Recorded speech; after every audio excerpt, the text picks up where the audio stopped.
Mike Waters, hanging with Mikey on the Random 30. Wake up covered in wrinkles. These lines are just what happens when you. How you doing, Mike? Yeah, not too bad, not too bad. Just in lockdown, so you caught me in lockdown chic with Yeah, right. saved and just got a hat on to cover my bed hair. Mate, bed hair's great. I mean, look at this. How's lockdown been for you, though? Yeah, it's fine. Just stay home really and try not to think about the state of the world too much. Yeah. You got much to do at home? No, I work, have, yeah, usual. many board games and things like that. Nothing particularly exciting. Cool. Mate, we'll talk about the brand new single Keep On Dancing, which is an epic new sound. Absolutely love this. Let's talk about you overall in general, mate. I mean, you've been writing for big artists around the world. What's it like now to have another one of your own songs back on the radio? Yeah, look, I love writing. I just love writing songs. I'm putting these songs out because I just love writing them, and this is a good way to be able to like write more music and make more tunes. So it's good. I'm glad people like it and they're responding well to it, and that you guys want to put it on the radio. It is an epic new vibe, and I really like it. But what I find interesting with songwriters who write for artists like for you, Demi Lovato, Louis Tomlinson, and John Legend, how do you hand over a song and it'd be awesome, and you go, I wish it was mine.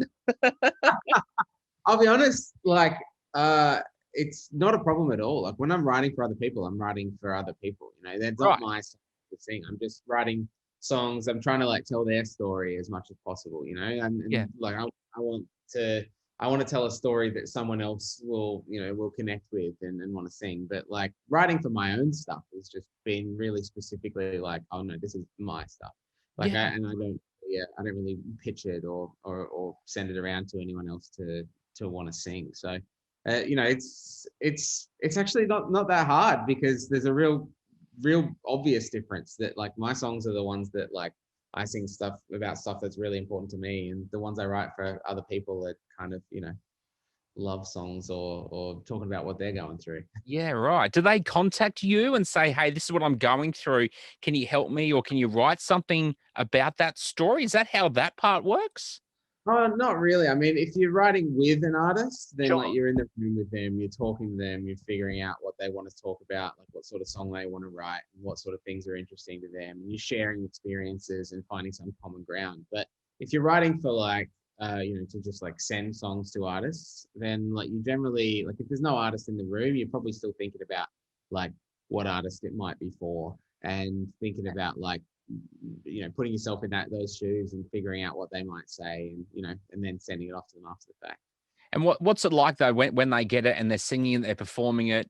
Do they give you some feedback on it, or do they just grab it and just continue on it?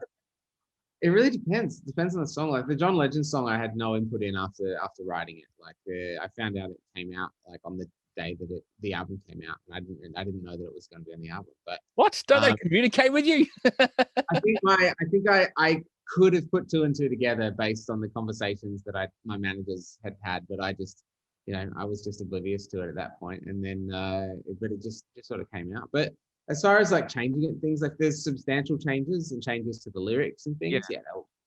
I'll have to run it past me, but ultimately, like, no, as far as like what they want to do with it and how they want to sing it and produce it, like they just take it and run with it. And wow, it's great.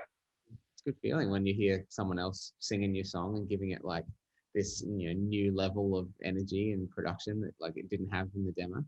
So tell me, how does it work if you're writing for someone else and then writing for yourself? Do you go into a completely different headspace and go a fully different angle, or is it you have that kind of not the same songwriting, but that kind of streamlined songwriting? How different is it?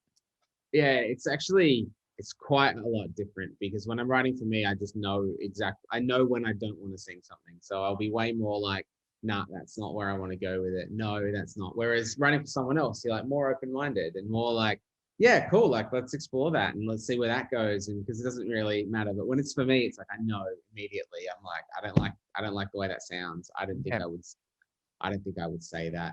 And that's the value of like writing with other artists is that like they just give you that feedback and you go, yeah, cool. All right, next thing. You know, what else we got? What else are we going to write about? Yeah, right. You mentioned John Legend, and this is an incredible moment for you, man. And getting the wording right, a writer on a Grammy-winning album. How does that sit with you right now, knowing that in 2021 you were a writer on a winning album? Yeah, I appreciate the wording because it is a I'm still trying to figure out like what I'm eligible for, if anything. Like, do I get a certificate? Do you get a Grammy? I definitely don't get a trophy, but I do. I hopefully get some recognition for it. But yeah, Maybe a certificate of participation. yeah, that's all I want. That's all I want. Mate, It's funny. We'll organize it. Yeah, thanks. It does feel crazy though. Like it really doesn't register for me. It's just too far removed from the realms of possibilities to even like think too much about. It's absurd. But it's still, I mean, and that's a good attitude, but it's still like, wow, this is really, really cool. You know, sitting in Melbourne, you're just writing a song. Next minute, it's ended up on an album that wins a Grammy. Like in the big picture of it, that's a pretty epic achievement. Thanks, thank you. It's so strange to me because I wrote that song a few years ago, and before, like a few years before it landed on the album. And so, you know, I loved the song when we wrote it, and I really like I've always had a real soft spot for it. I just didn't know where it would go, and then when it found a home, it was like, my God, it's perfect. Like that's exactly who should have been singing this song, and that like to then progress into a Grammy, like because I wrote it so long ago, it just feels really, really surreal. And it's you know, it's nice to know, but it's also like I don't know. I've lived with that song for years, and I listened to it a bunch, just you know, around the time we wrote it, and I really enjoyed it. So it's very surreal. That's so cool, man. And there was a note that we were given when we were organizing these interviews that when you were signed to Sony Music, you said that you felt freedom. You felt that you're able to I guess express your music more. Why do you feel the freedom in that now that you're now with Sony? It's funny. I signed that deal because I had a bunch of songs that I'd written for other people that didn't like place. They didn't go anywhere. Right. Like no one wanted to write, like record them and put them out themselves. So I thought, I love these songs. Like, what an opportunity to put these songs out. Yeah. Then I also had this opportunity to just write for like my own stuff. And I think the main difference is like when you're writing for other people, you're trying to find things that are like, you know, really like what would this person say? Like they're quite universal. They're quite like they're all you've got to tick all these different boxes. But then when you're writing for yourself, you're like, well, none of those boxes matter because it's really I'm just trying to like talk about what's important to me. So you know, I get to write these songs now that I feel like are more aligned with like who I am as a person and more like connected to like my life experience. And I don't have to think about, you know, yeah, but who would sing this line? Like, oh, this line is to this, or this line is to that, and or like, you know, someone's not going to sing it because of, you know, because it's to X or Y. But instead, I actually get to just say it because I'm like, no, because I would sing it. You know, I think that that's a good line. So that's all that's the only criteria I have to meet. Good for you, man. Good for you. Let's talk about this new single, Keep On Dancing. Even when the fire is gone, we gotta keep on dancing. We gotta keep on dancing until the music stops. Are you a fan of dancing or something? You just want to keep doing it? Or what kind of style are we talking about? I'm not a dancer at all. We're talking about like the metaphorical dance of life. Yeah. Absolutely. How you just have to like keep on going, you know? Even when you're not feeling it or it's, you know, it's just not what things aren't working for you. You just got to keep on going. Is there a connection with this song within like the past, say, year and a half that the world has had where we have had some, you know, some rough times. We've had some lost our job times and there's been so much things going on in the past year. Is that the reason for this song and why you brought it out now? No, I mean, I wrote this song like a year, maybe maybe 9 months, 6 to 9 months before the pandemic even started. Right. So Okay. this was just the thing that I was, feeling at the time, and that Sure. I was, I was connecting with, and a concept that I sort of felt a lot about, like just that, like, you got to, like, some days you just have to, like, get up and go to work even when you don't want to, and you just got to keep. Then you got to do it again tomorrow, and then you got to do it again all week next week. And That's like generally Mondays. yeah. Exactly. Oh, that's cool, man. I'm really glad that people found, some connection to it in this time.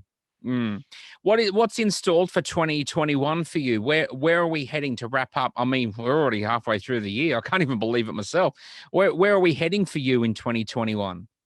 Just I think I'll be putting out an EP or something probably before the end of this year, like just to bundle up the songs I've put out and add a few more, and actually get it out there in an official capacity as a body of work. And and I'm really looking forward to that.